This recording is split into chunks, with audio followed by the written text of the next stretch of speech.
G'day everyone, thanks for coming out on a Tuesday night after a long weekend. It's hard to get motivated, so I do appreciate your time.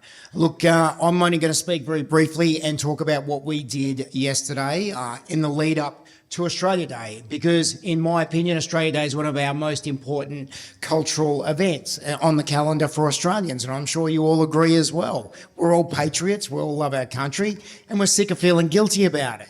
Now, as you guys might be aware, we already ran two events in Brisbane last year, 31st of August, October 19th. These were rallies under the banner of March for Australia to end mass immigration. Now, what's driving that? You've got a generation of kids out there, Generation Z, and I know it's really easy to fall into this mindset that they're lazy, they're entitled, it's hard to get them off their butts and get moving. But the reality is this is a completely different generation of kids than they were raised, different to the way we were raised. A lot of different pressures, a lot of different technology around them, and a lot of them have checked out. They don't see a future here. All they see is a slave wage and a housing affordability crisis, which means they'll never get into the market. There's no stake, there's no buy-in for them. That's what led to this movement starting. Imagine being 20, 25 years old and not believing you have a future here, that all you're going to do is rent, you'll never be able to afford to have kids, and you're never going to have any really long-lasting relationships. That's what this generation of kids is facing. So we did the two rallies, we did the two events under the banner of March for Australia, and then we split off after the October 19th event. Now, I've only got 10 minutes, so I've got to be pretty quick here.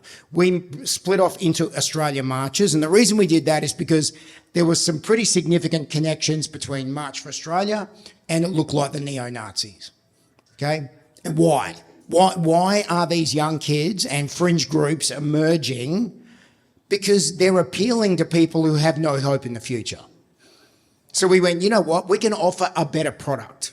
Because I don't like the Nazis and the Nazis don't like me. Because I'm not going to fall into the trap of thinking that I'm going to be classified by skin colour.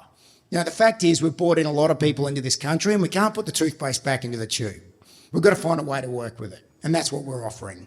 But what we've also identified is that there's a whole bunch of cultural leaders out there, social media influencers, and people that want to work with us. And I know some of the photos on here you might not know who they are, but combined, the audience of these people here is millions of views every single week on social media.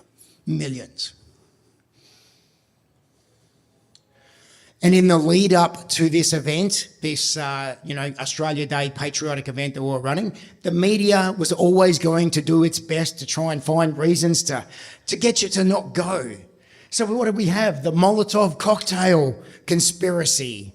And a foreign guy that came here to study on a PhD, he's a PhD guy, was conspiring with a bunch of other people to throw Molotov cocktails at an Australia Day event. So we're trying to scare people off. The media doesn't want you to know about this. They don't want you to go. And then today, after our event yesterday, we had up to 15,000 people coming and going in and out of our event at the Botanical Gardens. Think about that, on a 37-degree day. Searched up the event today on Google, and what did I find? Man charged with publicly inciting hatred. Tens of thousands join Invasion Day rally. I mean, this is the stuff that we're being fed constantly. Man arrested over alleged anti-Semitic speech. Where is the story that says 15,000 Australian patriots were in the Botanical Gardens having a free sausage lunch yesterday? Was that there? No. Because they hate you and they hate us. About 10,000 people attended the Invasion Day rally in Sydney, joined by a further 8,000. So what, 18,000 people came out to tell you that your country's shit. Great. Fantastic.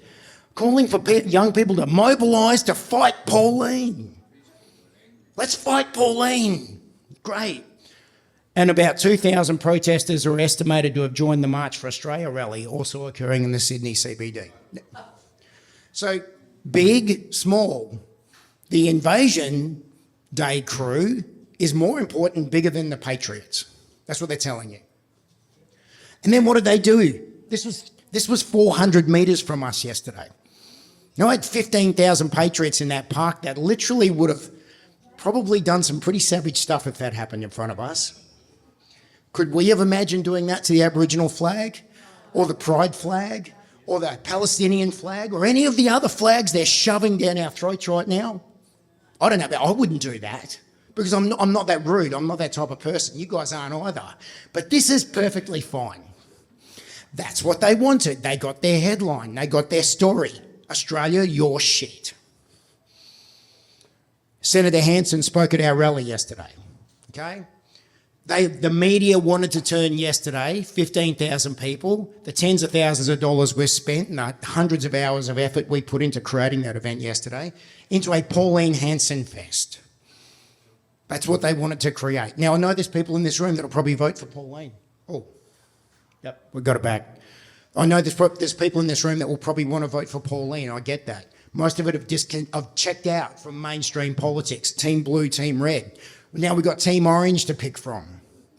I implored the crowd yesterday to hold Team Orange's feet to the fire. You want to vote for Team Orange? Great. Hold them, make them accountable for what they're saying they're going to do. You don't get to be the convenient opposition protest vote for 30 years and suddenly you're on the verge of power without the members and you people going, we want things to change. Okay, that's going to be really important. So they wanted to turn it into a Pauline Love Fest. We said, okay, we're going to table the politician. We'll let the politician speak. We were accused of pandering to the politicians. But at the end of the day, this is a people's cultural movement. This is an Australian revival that we're leading here. I know that might be hard to see, but that's a coffin being carried by four men that say, with shirts on that says foreign lobbying. Why? Because you just had the anti-Semitic and hate speech bill pushed through. That legislation was written sitting on a shelf waiting to go by a foreign lobby.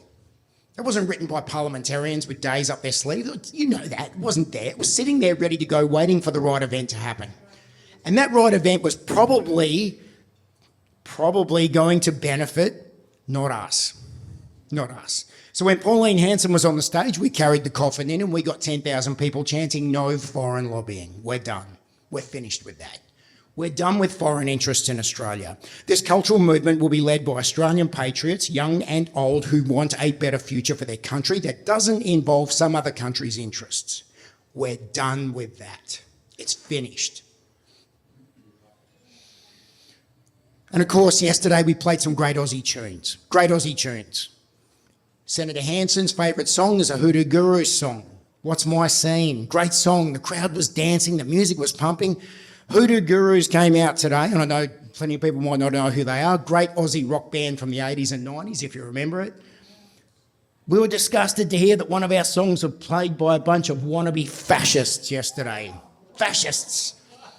Now, the Hoodoo Gurus got rich from my generation. They got rich. They got rich. They shaped our culture. They shaped our thoughts about music and how we feel about our country.